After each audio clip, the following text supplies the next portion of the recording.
समीर जी, क्या चल रहा है महाराष्ट्र में?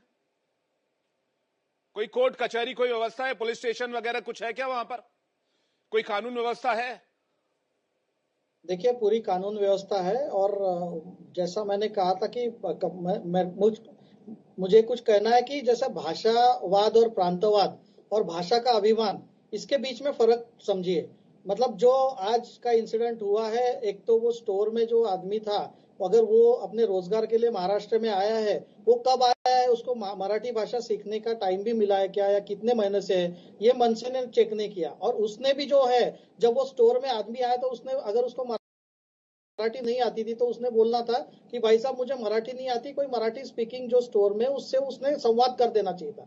तो ये जो है ना, तो ये दोनों तरीके से गलत है। ये वो उसने भी एरोगेंटली इनको मनसे के जो कार्यकर्ता थे उनको बोला, और इनको भी कोई अधिकार नहीं है कानून व्यवस्था अपने हाथ में लेने का। देखिए, हम सब मराठी है, ये पैनल पे तो मतलब 3-4 लोग मराठी है, तो हमको सबको मराठी का अभिमान है। सरकार का पूरा कार्यक्रम मराठी में चलता है, पूरा सरकारी तंत्र मराठी में चलता है, और मराठी भाषिक होने के साथ साथ हमको ये प्रांतवाद की राजनीति में नहीं पड़ना चाहिए, क्योंकि मुंबई देश की आर्थिक राजधानी है। यहाँ जरूर लोग रोजगार ढूंढते हुए आएंगे और सब टाइप के लोग आएंगे। मराठी भाषा उन्होंने सीखनी चाहिए, उन्होंने बोलनी चाहिए, ये आग्रह धरना ठीक है, लेकिन कोई भी उसके लिए हिंसा करे, ये मतलब सरकार करके और भाजपा करके हमको बिल्कुल मंजूर नहीं है।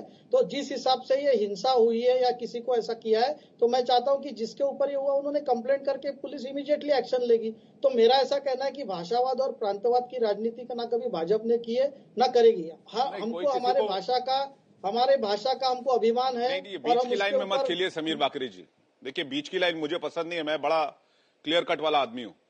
आप बीच की लाइन में खेल रहे हैं। आपको ये वीडियो दिख रहा है नहीं दिख रहा मुझे बता दीजिए, और गवर्नमेंट ने क्या एक्शन लिया है इतना मुझे बता दीजिए आप।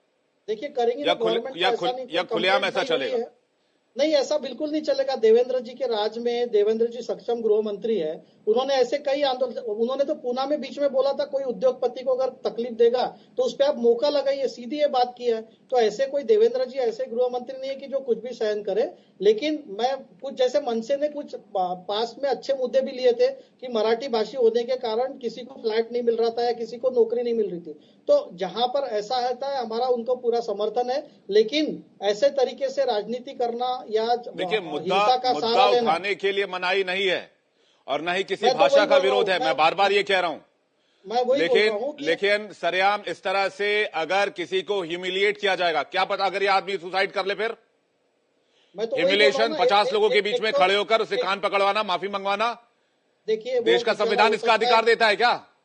नहीं हो सकता। वो बेचारा आदमी रोजगार के लिए महाराष्ट्र में आया हो, कोई ग्रेजुएट हो, घर में तकलीफ हो, इसलिए वो महाराष्ट्र में आया, उसको नहीं आ रही मराठी। हो सकता है 2 महीने पहले आया, उसको भाषा पे प्रभुत्व लाने की या भाषा सीखने का समय भी नहीं मिला हो। तो मन से क्या, जो भी लोग हैं उन्होंने ये देखना चाहिए। और वो व्यक्ति भी जो था, उसने भी जो जिस तरीके का जवाब दिया, दोनों तरफ से गलती है, लेकिन दोनों का उत्तर हिंसा नहीं है, दोनों की कानूनी कार्रवाई होनी चाहिए। हिंसा कोई, अरे भाई, उसने क्या जवाब दिया मुझे बताइए? उसने कहा कि मराठी नहीं बोलूंगा। नहीं, उसने ये कहा, तो सामने वाले को अगर तकलीफ हुई, मुझे एक बात बताइए, सामने वाले को तकलीफ हुई, पुलिस स्टेशन जाएगा, कोर्ट जाएगा, या फिर बंच ऑफ पीपल लेके खड़ा हो जाएगा? देखिए, मनसे के मैं आपको अगर बोलूं, अगर आपको बांग्ला नहीं आता, पश्चिम बंगाल में जाएं, आपके साथ 20 लोग खड़े हो जाएं, बोले बांग्ला में माफी मांगो, तो आपको लगेगा कि मैं भारतीय हूं कि बंगाली हूं कि मराठी हूं? मैं इस घटना का समर्थन नहीं कर रहा हूं। मैं आपको बता रहा हूं कि पहले का जो वीडियो, इसमें मेरे जो मनसे के मित्र है वो बोल रहे थे कि उसने बोला था कि नहीं आती, जा तेरे को जो करना है कर ले, या जो भी एरोगेंटली उसने बोला, मैं उसकी बात कर रहा हूं। ये वीडियो जो उनको माफी मांगने का है या हिंसा के ऊपर आमादा है, वो तो गलत ही है। उसमें कानून अपना काम करेगा और सरकार जो कानूनी कार्रवाई वो करेगी।